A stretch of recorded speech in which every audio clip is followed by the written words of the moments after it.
বিসমিল্লাহির রহমানির রহিম। প্রিয় শিক্ষার্থীবৃন্দ, আসসালামু আলাইকুম। আশা করি তোমরা যে যেখানে আছো স্বাস্থ্যবিধি মেনে ভালো আছো। এবং আজ আমি তোমাদের সামনে আবার উপস্থিত হয়েছি বাংলাদেশ ট্যাক্সেশন ইন বাংলাদেশ, অর্থাৎ বাংলাদেশ করবিধি এই সাবজেক্টটা নিয়ে। তো এর আগে আমি এই সাবজেক্টের অনেকগুলো অধ্যায় করে দিয়েছি। তোমরা যদি আমার ভিডিওগুলো ইউটিউবে একটার পর একটা দেখো, আশা রাখি ইনশাল্লাহ তোমরা ওই অনুসারে বাসায় চর্চা করলে তোমরা ওই অধ্যায়টা ভালো মতো বুঝতে পারবে। তো আজকে আমি তোমাদের জন্য নতুন একটা অধ্যায় নিয়ে আলোচনা করব এবং আমাদের কলেজে নিয়মিত ক্লাসগুলো যদি স্টুডেন্টগুলো বাসায় এই মহামারীর সময় যদি কেউ খেয়াল করে, তাহলে আশা রাখা যায় যে সে বাসা বসেই ক্লাসগুলোর মাধ্যমে সে অঙ্কগুলো ইনশাল্লাহ শিখে ফেলতে পারবে। এবং আমাদের কলেজের অন্যান্য টিচারগুলো অক্লান্ত পরিশ্রমের মাধ্যমে নিয়মিতভাবে অনেকদিন যাবৎ আমাদের ক্লাস নিয়ে আসতেছেন। তো সবাইকে আসলে এই পরিশ্রমের যে বিষয়টা, যদি স্টুডেন্টরা আসলে সেগুলো যদি কাজটা না করে, সব পরিশ্রমই আসলে বৃথা হয়ে যাবে। তা তোমরা অবশ্যই বাসায় বসে বসে সেগুলো অবশ্যই প্র্যাকটিস করবে। তো যাই হোক, আজকে আমরা অবশ্যই খুব গুরুত্বপূর্ণ আরেকটা অধ্যায় আর অন্যান্য উৎস খাতে আয়, এই বিষয়টা নিয়ে আলোচনা করব। তো অন্যান্য উৎস খাতে আয় আলোচনা করতে গেলে প্রথমে আমাদের জানা লাগবে যে আসলে এই অঙ্কটা কতটা গুরুত্বপূর্ণ পরীক্ষার জন্য। আমি সবসময় এই বিষয়গুলো একটু বেশি গুরুত্ব দিই। তো এই অঙ্কটা অবশ্যই অনেক গুরুত্বপূর্ণ, কারণ আমরা যখন বেতন খাতায়, গৃহ সম্পত্তি খাতায়, কৃষি খাতায় সবগুলো করে যখন একক ব্যক্তির কর নির্ণয় করি, তখন আমাদের অন্যান্য উৎস খাতে আয়টাও চলে আসে। তো আর একটা বিষয় গুরুত্বপূর্ণ হলো, এটা সাধারণত অন্যান্য উৎস খাতের আয় সাধারণত পার্ট বিতে অন্তর্ভুক্ত হয় অনেক বেশি সময়। তো এই জন্য এটা আরও বেশি গুরুত্বপূর্ণ, যেহেতু এটা ইন্ডিভিজুয়াল একটা অঙ্ক আসবেই। আর এই অন্যান্য উৎস খাতে আয় অঙ্কটা করতে গেলে আমাদের প্রথমে আগের মতো করে আমাদের জানা লাগবে যে আসলে এই অন্যান্য উৎস খাতে আয়ের মধ্যে কোন কোন বিষয়গুলো অন্তর্ভুক্ত হয় আর কোন কোন বিষয়গুলো আসলে অন্তর্ভুক্ত হয় না। এই বিষয়টা জানাটা খুবই গুরুত্বপূর্ণ। তো এটা করতে গেলে আমাদের অবশ্যই বরাবরের মতো আমাদের টেবিল সম্পর্কে জানতে হবে, আছে আসলে অন্যান্য উৎস খাতে আয়ের মধ্যে কোন কোন বিষয়গুলো আসে। তো অন্যান্য উৎস খাতে আয় বলতে গেলে আমরা কি বুঝি? আমরা বুঝি হলো যে যে আয়গুলো এই আয়ের মধ্যে অন্তর্ভুক্ত নয়, সেই আয়গুলো বাদ দিয়ে সেগুলোকে বলা হয় অন্যান্য উৎস খাতে আয়। যেমন 6টা বিষয় আছে যেগুলো আমরা আয় হিসেবে গণ্য করি। তোমার কি বলি এটা আমরা বাংলাদেশ করবিধির মধ্যে, যেমন বেতন খাতে আয়, তারপরে আছে গৃহ সম্পত্তি খাতে আয়, তারপরে আছে হলো কৃষি খাতে আয়, তারপরে আছে ব্যবসা ও পেশা খাতে আয়, মূলধনী লগ্নি আয়। এইরকম যে 6টা আয় আছে, এই 6টা আয় বাদ দেওয়ার পরে অন্যান্য যে আয়গুলো আছে সেগুলোকে আমরা বলি হলো অন্যান্য উৎস খাতে আয়।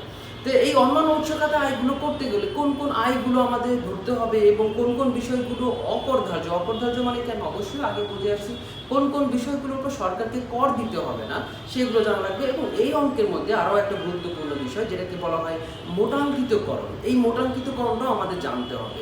তো আমরা প্রথমে আমরা শুরু করি যে এই অধ্যায়ে কী কী জিনিসগুলো আসবে। তো আজকে তারিখ হলো 2 তারিখ। তো আমরা লিখে ফেলি 2/11/2020। তো আজকে আমরা যেটা করব সেটা হলো, আমরা করতেছি হলো ট্যাক্সেশন ইন বাংলাদেশ।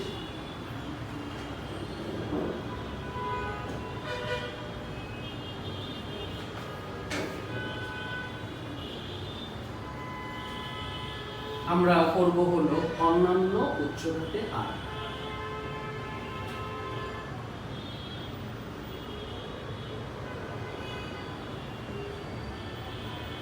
এটা ধারা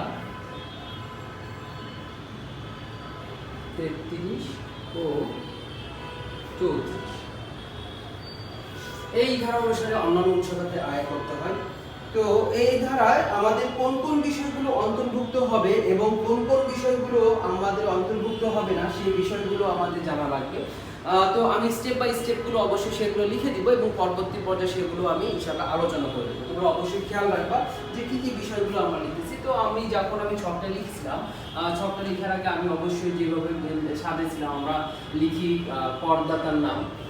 তো করদাতা, তারপরে আসে হলো আয় বর্ষ, দেন আসে হলো কর বর্ষ,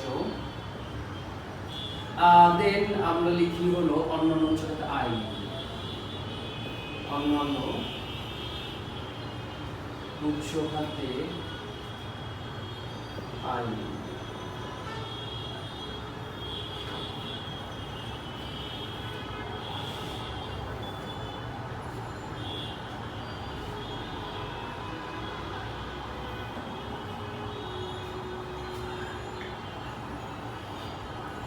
বরাবরের মধ্যে আমরা এখানে ছক দুইটা দিব। এখানে আমরা লিখি হলো আয়ের খাত ও বিবরণ। এখানে আমরা লিখব টাকা এবং টাকা। তো এইখানে আমরা লিখব অন্যান্য উৎস খাতে আয়,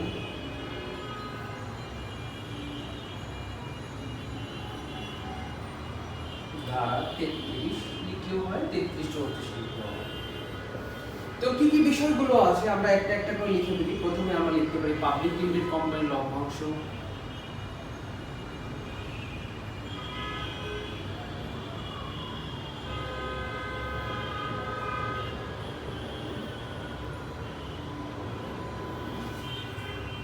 এখন পাবলিক লিমিটেড কোম্পানির লভ্যাংশ লিখবো। এই বিষয়টা আমাদের একটা বিষয় আছে যে কিভাবে করতে হয়, সেটা প্রাপ্ত লভ্যাংশের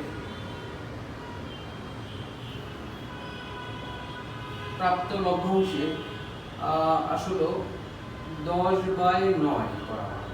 তো অ্যাকচুয়ালি এটা 10/9, এটা বেসিক্যালি বিষয়টা বোঝাই হলো এরকম ভাবে যে এটা আসলে হলো 10%।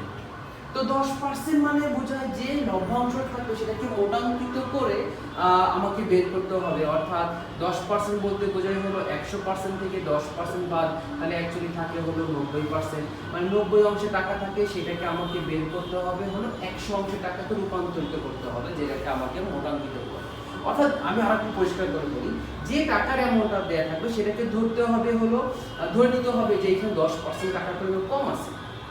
তাহলে কম আছে, তার মানে অবশ্যই টাকা পরিমাণ আছে হলো 90 অংশ টাকা আছে, তার মানে উপরে অবশ্যই 100 দিয়ে গুণ করলে আমি 100 অংশ টাকা পাবো। তো এটাকে আবার যদি কাটাকাটি করি তাহলে দেখা যায় যে আমরা লিখতে পারি 9/10 বা 10/9, এটাই আমরা। তো এই টাকাটা আমরা এখানে বসাবো, যে টাকাটা থাকবে সেই টাকাকে আমরা 9 দিয়ে ভাগ দিব এবং 10 দিয়ে গুণ দিব। এখন সরকার কর্তৃক আবার নির্ধারণ আছে যে এই পাবলিক লিমিটেড কোম্পানির যে লভ্যাংশ হবে সেটার আবার অকরধার্য হবে সর্বোচ্চ 25,000 টাকা পর্যন্ত আমাদের সরকার থেকে অকরধার্য পাওয়া যাবে। অর্থাৎ সরকার থেকে কর মওকুফ পাওয়া যাবে সর্বোচ্চ 25,000 টাকা পর্যন্ত। দেন পরবর্তী পর্যায়ে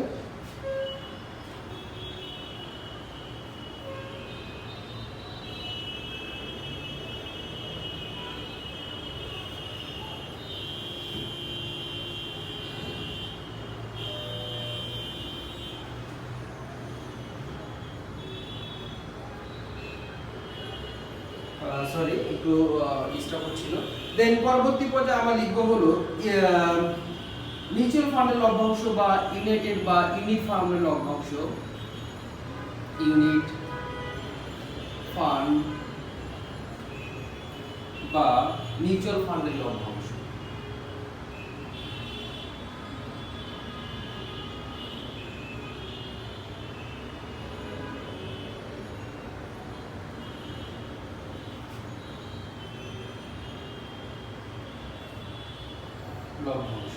এটাও আগের মতো করে আমাদের মোটাঙ্কিত করতে হবে 9/10, যে টাকাটা থাকবে সেখানে আমাদের যেহেতু এটাও আমাদের একটা লভ্যাংশ, একটা মিউচুয়াল ফান্ড লভ্যাংশ, এটাকে আমরা লিখবো হলো অকরধার্য। কত টাকা পর্যন্ত অকরধার্য লিখবো? ওই সেম 25,000 টাকা পর্যন্ত আমাদের অকরধার্য।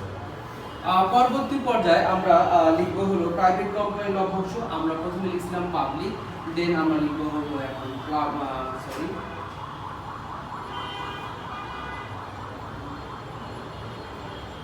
প্রাইভেট কোম্পানি এর লভ্যাংশ। তো প্রাইভেট কোম্পানির লভ্যাংশ সেম ভাবে আমাদের মোটাঙ্কিত করতে হবে 10/9 বা 9/10 আমরা যেটা লিখি, এই টাকাটা বসাই দিতে হবে ডিরেক্টলি, এটার উপর কোনো অকরধার্য নাই। তারপর লিখতে হবে ব্যাংকের স্থায়ী আমানতের সুদ। ব্যাংক স্থায়ী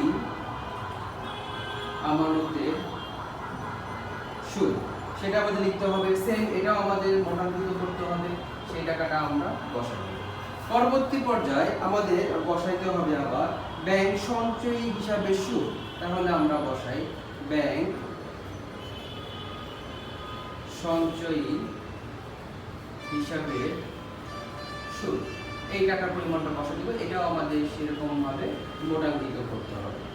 তারপরে আমরা বসাইতে পারি, খুবই গুরুত্বপূর্ণ, এটা সাধারণত অঙ্কে অনেক বেশি পরিমাণে থাকে, ইসলামী ব্যাংকের আমানতের সুদ। বা ইসলামী ব্যাংকের মুনাফা, যেটা আমরা বলতে পারি। ইসলামী ব্যাংকের আসলে সুদ ধরা হয় না, ইসলামী ব্যাংকের আসলে বলা হয় মুনাফা। তাহলে ইসলামী ব্যাংকের মুনাফার উপরে আমাদের সেই একইভাবে 9/10 মোটাঙ্কিত করতে হবে, এই টাকার অ্যামাউন্টগুলো বসাইতে হবে।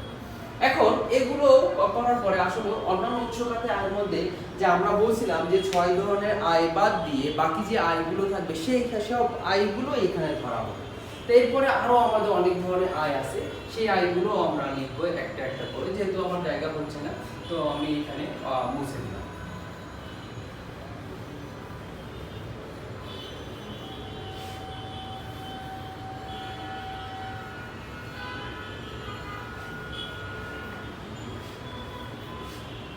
চকটা আমি একটু বড়তে টেনি, তাহলে একটু ভালো হবে।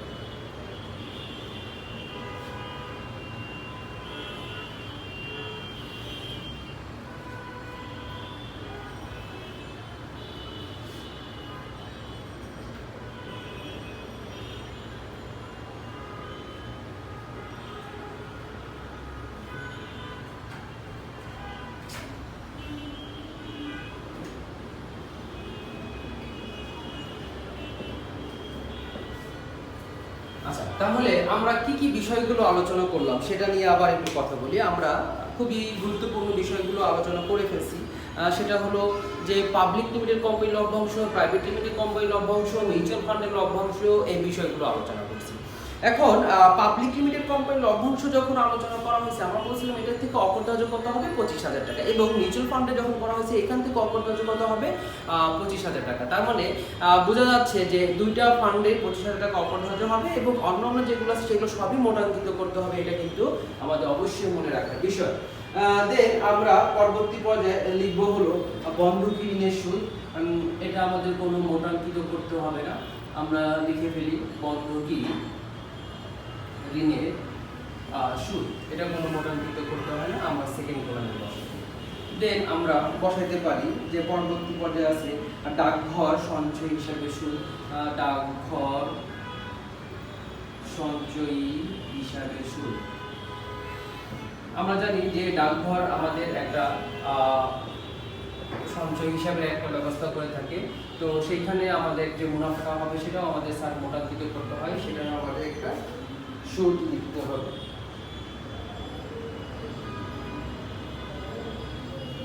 তো আমরা লিখলাম ডাকঘর সঞ্চয় হিসাবে সুদ।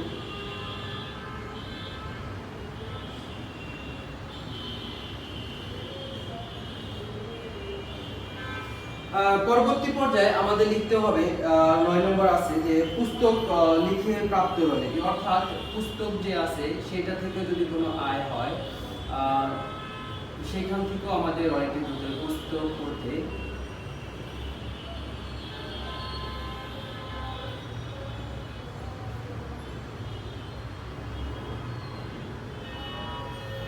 পুস্তক হতে প্রাপ্ত রয়্যালটি, এটা আমাদের করতে হবে। দেন পরবর্তী পর্যায়ে আমরা যদি চিন্তা করি লাইসেন্স সত্ত্ব ভাড়া, সেটাও আমাদের আসবে। লাইসেন্স সত্ত্ব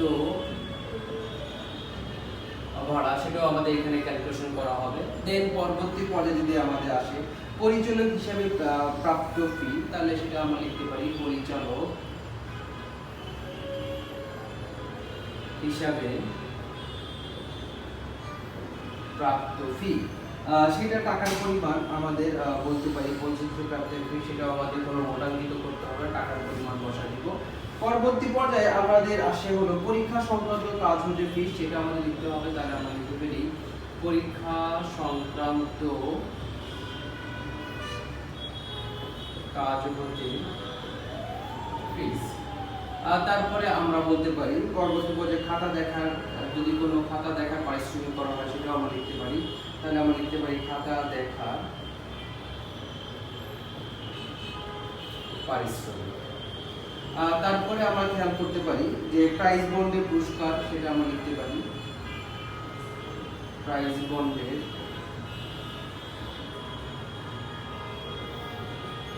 পুরস্কার, সেটা আমরা লিখলাম।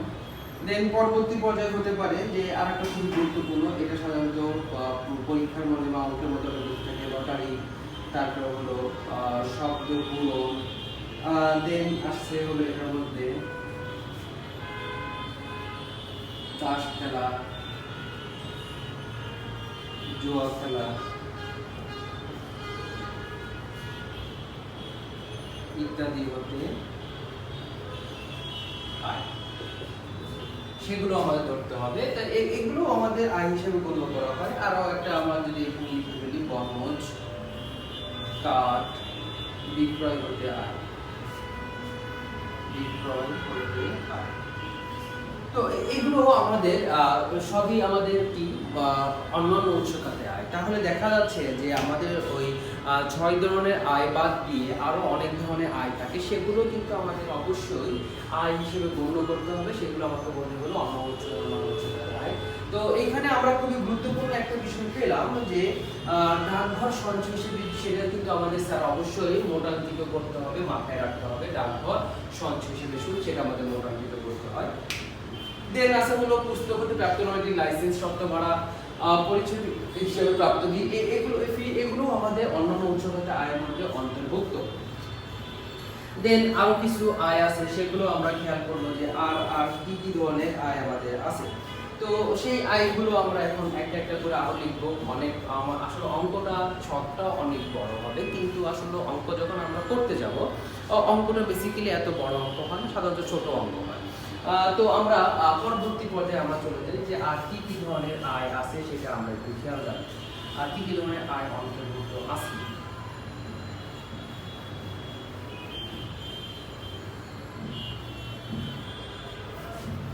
দেন আমরা পরবর্তী পর্যায়ে লিখতে পারি যে আর কি ধরনের আয় থাকতে পারে। অকৃষি জমি ভাড়া দিয়ে আয়, তাহলে অকৃষি জমি আমরা বলতে পারি ভাড়া দিয়ে আয়। তাহলে আমরা সেটা লিখে ফেললাম, অকৃষি জমি ভাড়া দিয়ে আয়, এটা কোনো মোটামুটি হয় না। দেন পরবর্তী পর্যায়ে আমাদের আছে হলো গৃহ শিক্ষকতা হতে আয়, সেটাও আমরা বলতে পারি গৃহ শিক্ষকতা হতে আয়, সেটাও আমাদের আয় হিসেবে গণ্য হয়। দেন আমরা লিখতে পারি যে যন্ত্রপাতি ভাড়া দিয়ে আয়, লিখতে পারি যন্ত্রপাতি ভাড়া দিয়ে আয়, সেটাও আমরা লিখে দিতে পারি। দেন আমাদের আসতে পারে হলো খালি জায়গা হতে আয়, খালি জায়গা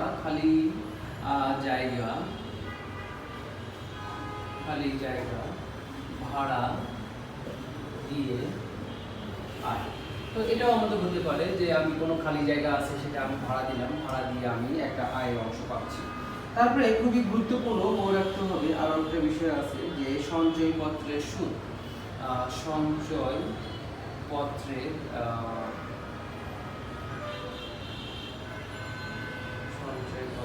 সুদ। তো সঞ্চয়পত্রের সুদ যখন আমরা করব, সেটাও আমাদের মনে রাখতে হবে, আমাদের মোটাঙ্কিত করতে হবে 100/95, এটা আমাদের 100/95 ধরা হয় সঞ্চয়পত্রের সুদ। দেন পরবর্তী পর্যায়ে আছে হলো সংবাদপত্র, আর্টিকেল বা কলাম লেখা হতে আয়। তো আমরা এটা লিখে ফেলি, সংবাদপত্র,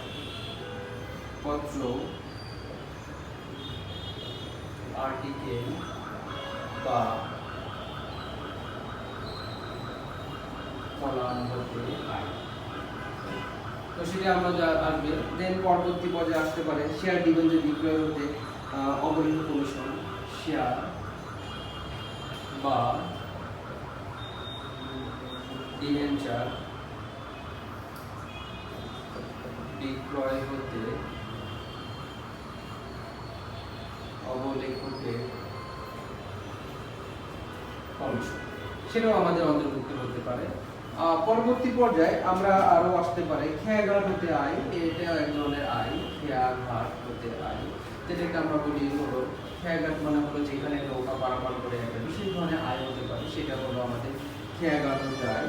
দেন থাকতে পারে কনসালটেন্সি আয়, যেটাকে আমরা বলতে পারি এটা একটা সেবামূলক কাজকর্ম, কনসালটেন্সি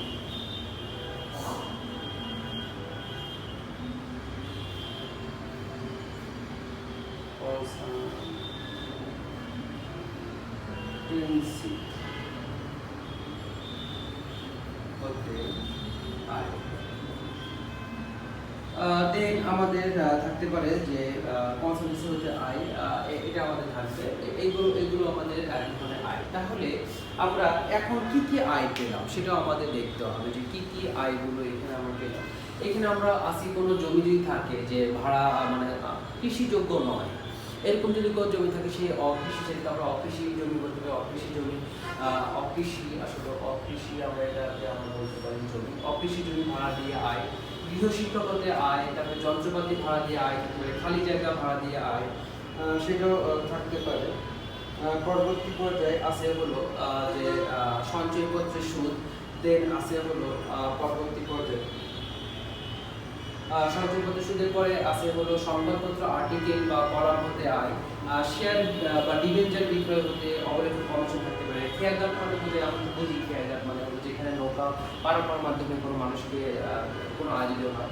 কনসালটেন্সি হয় কোনো সেবামূলক ব্যবসা সাথে কোনো বিষয়ে তোমার কোনো সেবা দিয়ে বা পরামর্শ দিয়ে যদি কোনো আয় হয় সেটাকে আমরা কনসালটেন্সি, সেগুলো হতে আমাদের আয় হতে পারে।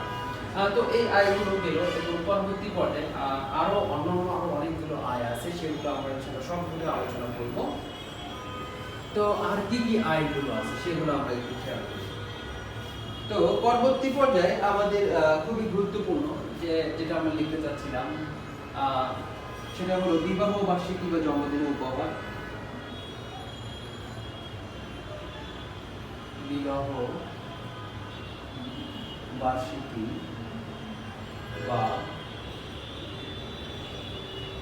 জন্মদিনের উপহার। তো বিবাহ বার্ষিকী বা জন্মদিনের উপহার, এখানে যে টাকাটা আসবে এটা আসলে বিষয়টা হলো পুরাটাই না আমাদের অকরধার্য হয়, অর্থাৎ এইখানে কোনো প্রকার কর দিতে হয়, তাহলে আমরা বলতে পারি অকরধার্য হলো এখানে সম্পূর্ণ কোনো কর নাই। তো এখানে যে টাকাটা হবে পুরোটাই অকরধার্য, এখানে আসলে সরকারের কোনো কর দিতে হয় না। বিবাহ বার্ষিকী বলতে যে আয়টা হবে এখানে সরকারের কোনো কর দিতে হয়। দেন পরবর্তী পর্যায়ে থাকতে পারে রাস্তাঘাট, ব্রিজ, রাস্তাঘাট,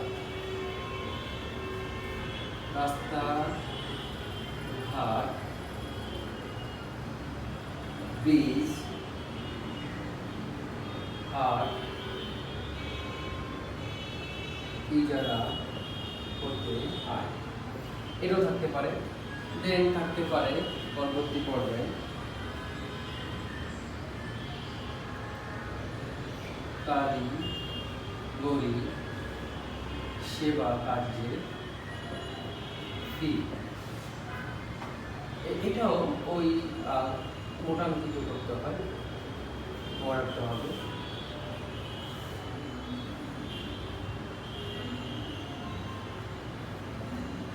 ট্রেনিং প্রোগ্রাম,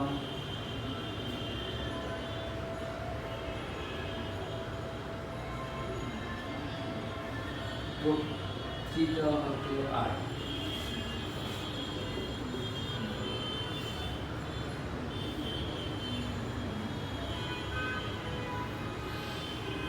তারপর থাকতে পারে রেডিও,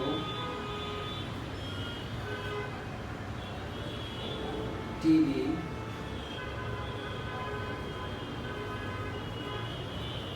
প্রোগ্রাম হতে আয়।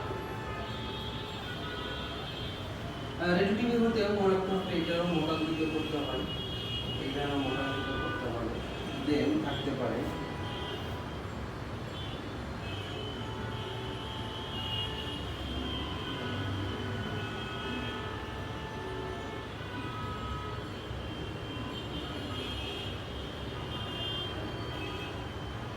এখানে একটা নোট আমরা বলতে পারি যে যদি আয় 10,000 টাকা বেশি না হয়, যদি 10,000 টাকার বেশি, যদি আয় 10,000 টাকার বেশি না হয় তাহলে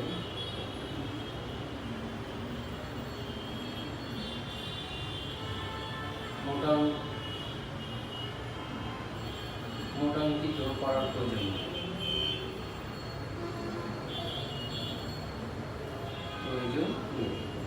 এই বিষয়টা একটু খেয়াল রাখতে হবে। যে আয়টা যদি 10,000 টাকার বেশি না হয় তাহলে অবশ্যই সেটা মোটামুটি করার প্রয়োজন নেই। দেন পরবর্তী পর্যায়ে আমাদের আসে হলো পুকুরে মৎস্য বিক্রয় হতে আয়। পুকুরের মৎস্য বিক্রয় হতে আয়। একটা জিনিস মনে রাখতে হবে, যেটা চাষের মাধ্যমে নয়, চাষের মাধ্যমে জিনিসটা মোটামুটি তো হয়, চাষের মাধ্যমে নয়, চাষের মাধ্যমে সেটা তো অবশ্যই কৃষি খাতে চলে যায়, চাষ করা হলে সেটা কৃষি খাতে ধরা হয়, যেহেতু চাষের মাধ্যমে নয় সেটাকে আমরা ধরবো হলো অন্যান্য উৎস খাতে আয় হিসাবে আমরা ধরবো। এগুলো হলো আমাদের অন্যান্য উৎস খাতে আয়। তো আর একটা বিষয় আছে যে আয়গুলোকে আমরা কোনো আয়ে চিহ্নিত করতে পারবো না, সেগুলোকে আমরা বলতে পারি অবক্ষয়িত আয়। এটা আসলে ধারা 19 অনুসারে করা হবে।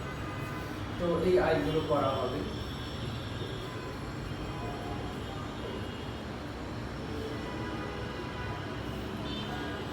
তো এগুলোই হলো সব ধরনের আয়, অন্যান্য উৎস খাতে আয়। এই সবগুলো টাকার অ্যামাউন্ট যোগ করলে আমরা পাবো হলো মোট আয় আমরা এখানে পাবো।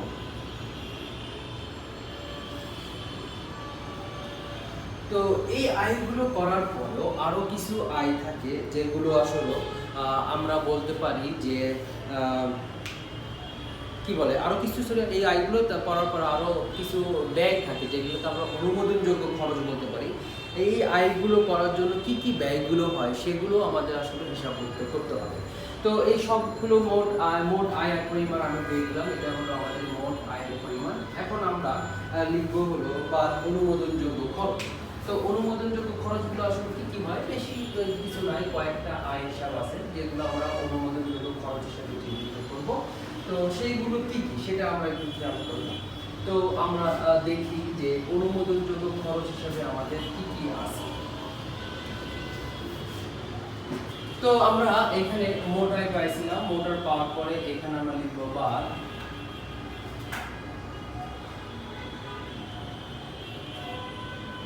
অনুমোদনযোগ্য খরচ সমান আমরা মোট আয় পেয়েছিলাম। এখন এই মোট আয় থেকে আমরা বাদ দেব। তো এটা হলো আসলে অনেকগুলো আয় আছে, এগুলো আসলে ব্যাখ্যা করলে অনেকগুলো করা যায়। তা এক কথায় আমরা প্রকাশ করতে পারি যে আয় অর্জনে যাবতীয়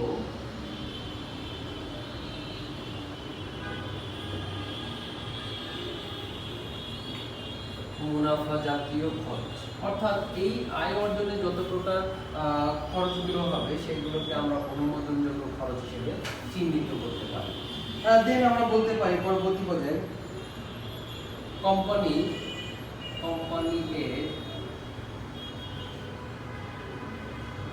শেয়ার ক্রয়ের উদ্দেশ্যে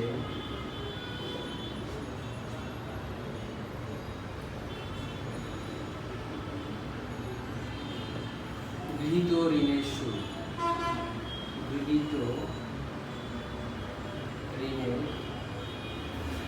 সেটাও আমাদের অবশ্যই অনুমোদনযোগ্য খরচ হিসেবে আমরা চিহ্নিত করতে পারি।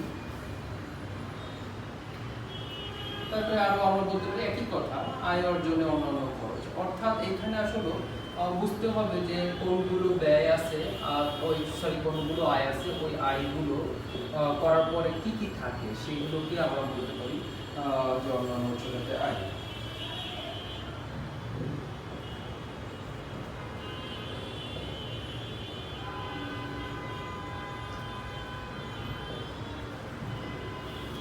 তো এগুলোই হলো অন্যান্য উৎস খাতে আমরা বলতে পারি কি আয়, এটাকে আমরা বলতে পারি নিট আয়, যেহেতু আমি অনুমোদনযোগ্য খরচের পরিমাণ বাড়াচ্ছি।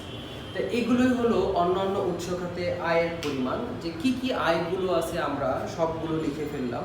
তো এখন আরো কিছু বিষয় আছে যেগুলো আমরা আসলে অন্যান্য উৎস খাতে আয়, যেগুলো আসলে 82C ধারা করা হয়। এখন 82C ধারার আয়গুলো আসলে আমরা সেগুলো নিয়ে আলোচনা করিনি, সেগুলো আমরা আলোচনা করব। সেগুলো আমরা একটা কথার মধ্যে লিখেছিলাম যে শব্দপূরণ, লটারি, জুয়া খেলা, তাস খেলা, এগুলো থেকে যদি কোনো আয় হয় সেগুলো আমরা আসলে 82C ধারা অনুসারে আগে এটাকে সম্পূর্ণ অপর ধারা ধরা হতো, কিন্তু বর্তমানে সরকার এটাকে অন্যান্য উৎস খাতে আয়ের মধ্যে অন্তর্ভুক্ত করে দিয়েছে, তাহলে এটা ধরতে হবে। আবার সঞ্চয়পত্রের সঞ্চয়পত্রের সুদটাও কিন্তু খুবই গুরুত্বপূর্ণ, যে এটা কিন্তু আগে 5% ছিল, তো এখন কিন্তু এটাকে 10% করা হচ্ছে। তো আমি কিন্তু 5% লিখছি, এটা কিন্তু একটা বিষয়, কারণ বইগুলোতে এখনও 10% দিয়ে অঙ্ক আসেনি। তো আমাদের আসলে বইগুলো যেভাবে ফলো করা হচ্ছে সেটাই আমাদের এখন করতে হবে, বইগুলোতে যখন অন্তর্ভুক্ত করা হবে সেইভাবে আমাদের করা হবে। এখন আমাদের এই অন্যান্য উৎসটাতে আয় সম্পর্কে বা চার্ট সম্পর্কে আমরা জানলাম। আমরা পরবর্তী সময়ে এটার অঙ্ক সম্পর্কে আমরা করব, অবশ্যই অঙ্কগুলো আমরা ধারণা নিব। এখন এই আয়গুলো কি কি আয়গুলো আছে আমরা সবগুলো জানলাম, এবং এই আয়গুলোর মধ্যে সবথেকে গুরুত্বপূর্ণ বিষয়, যে গুরুত্বপূর্ণ যে জিনিসগুলো মনে রাখা দরকার সেগুলো হলো কোন কোন আয়গুলো মোটাঙ্কিত করতে হয়, কোন কোন আয়গুলোকে আমি 9 দিয়ে ভাগ করব, 10 দিয়ে গুণ করব, সেটা আমাদের জানা লাগবে, মোটাঙ্কিত করতে হবে। এবং এখানে মাত্র 2টা আয় আছে, একটা হলো পাবলিক লিমিটেড কোম্পানির লভ্যাংশ, আর একটা আছে হলো ডাকঘর বা সঞ্চয়পত্রের লভ্যাংশ। সরি, ডাকঘর নয়, মিউচুয়াল ফান্ডের লভ্যাংশ। এই 2টা আমাদের আয় আছে, যে আয়টাকে আমরা অকরধার্য করব হলো 25,000 টাকা পর্যন্ত। আবার একটা বিষয় আছে, যে বিবাহ বা জন্মদিন থেকে যদি কোনো প্রকার আয় হয়, এটা আসলে আয় হিসেবে আমরা গণ্য করব না, এটা আসলে পুরাটাই আমাদের সম্পূর্ণ অকরধার্য হয়ে যাবে। তাই এগুলো আমাদের আসলে মনে রাখতে হবে কিছু কিছু বিষয়, যে এই বিষয়গুলো আমাদের আসলে অঙ্কের মধ্যে অ্যাপ্লাই করা হয়। যদিও আমরা অঙ্কটা যখন সম্পূর্ণ ধারণা নিছি, দেখা যাচ্ছে ছকের মধ্যে অনেক বিষয়গুলো আছে, কিন্তু আসলে কি তাই? অঙ্ক করতে গেলে কি আসলে সবগুলো আয় কি চলে আসে? আসলে তা না। আমরা দেখা যাবে অঙ্ক যখন করতে যাব এতগুলো থাকবে না, কিছু কিছু বিষয়গুলো থাকবে। তো তোমাদের জন্য কাজটা হবে, তোমরা বাসায় অবশ্যই আমার এই ছকটা আর একটু ভালো করে দেখবা, এবং বইয়ের মধ্যে যে তোমরা যদি একটু খুলো, বইয়ের মধ্যে বিস্তারিত আরও আছে, তোমরা যদি একটু পড়ে নাও, তাহলে দেখা যাচ্ছে আমি পরবর্তী পর্যায়ে যখন অঙ্কটা করবো তোমরা আরও ভালো মতো শিখতে পারবা। তো আজকে এই পর্যন্ত, তোমরা ভালো থাকো, এবং অবশ্যই সরকারের দেওয়া বিধিনিষেধ মেনে চলো, সবাই মাস্ক পরিধান করো, এবং সবাই ক্লাসগুলো নিয়মিত ফলো করো। এবং আরেকটা কথা হলো, নিজের ভালো করে দেখো এবং বন্ধুদের উৎসাহিত করো দেখার জন্য, তাহলেই না আমাদের আসলে এই ক্লাসগুলো নেওয়াটা সার্থক হবে। তো ভালো থাকো সবাই, আসসালামু আলাইকুম, সুস্থ থাকো।